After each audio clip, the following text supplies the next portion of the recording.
Hi folks, Chris here of Strata Art Studios. Today's video is just me demonstrating how to make a pair of simple ear wires. The tools you're going to need for this are a pair of snips. I used flush snips, your calipers or some sort of measuring device, a pair of half round pliers, and a pair of round nose pliers.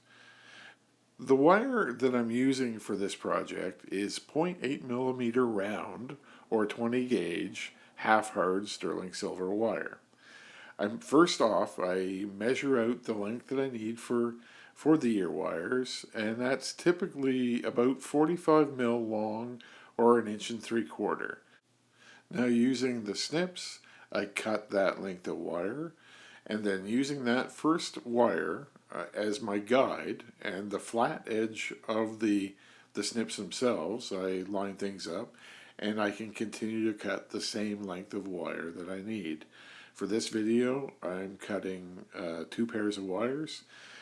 Typically when we do ear wires, we sit and we do multiple pair because it's more cost effective and efficient to do a larger batch than just 1 or 2 at a time.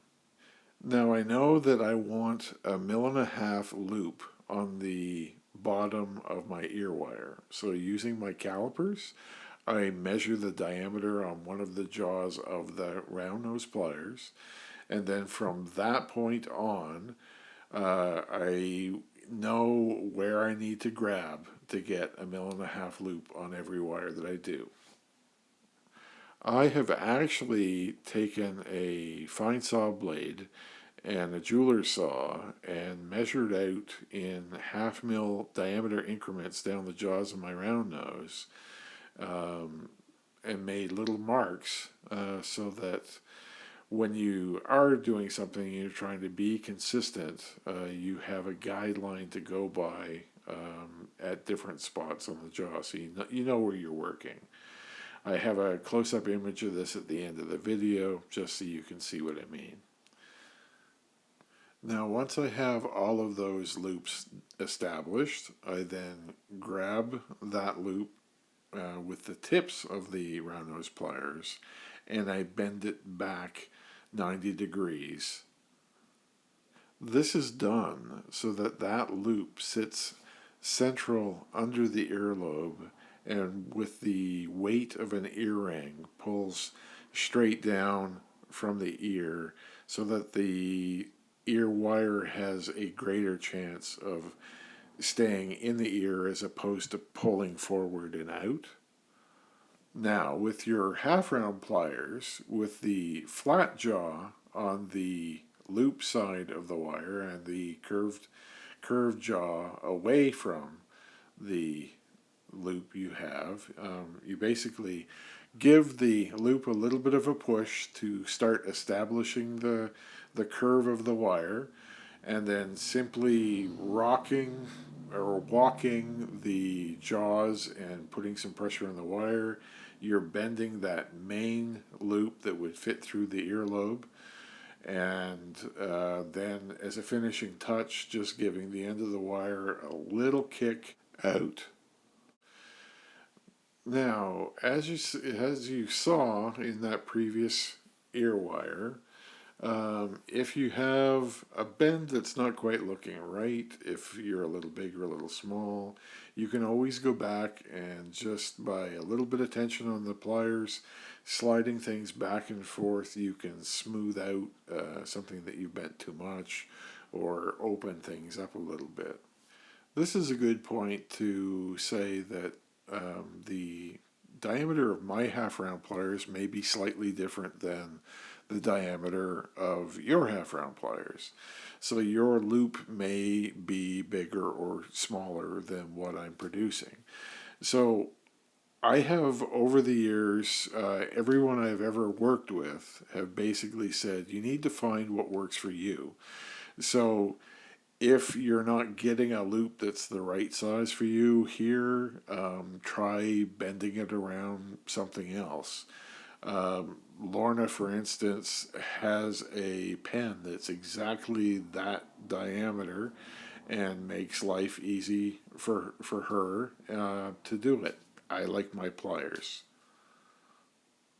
Another thing to keep in mind is the hardness of your wire. Obviously, something that's annealed would be a lot easier to bend, but then, is going to be soft and bend easily for your client unless you work hard in it somehow, either by hammering or, working it with the pliers. I am using half hard, so the tension allows me to bend nice and easily. If you were using a hard wire, sometimes if you overwork something, you'll be breaking things off. So that's the reason why I use half hard. Okay, and now to finish up, I'm going to put a sandpaper mandrel in my Fordham, and I'm just going to work at the end of the wire that would be passing through your ear, just taking those sharp edges off of the roundness of the wire, rounding it over, so you create something that's isn't going to cut, catch, scratch a client when they're putting it in their ears. And I mean, it's easy to tell. You just rub a finger over the end, and if you feel anything sharp, just give it a little bit more work. So you can see that this video is all pretty much actual time. A couple of pairs of hooks done in less than 10 minutes. So it makes sense to me cost effective wise, as well as aesthetically, that this is what I do as opposed to buying commercial hooks. But everybody has their own opinion, so you do what works best for you.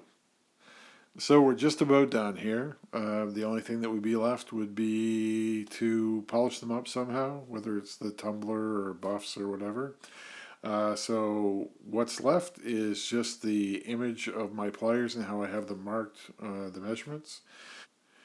If you like this video and you got something out of it, please feel free to comment.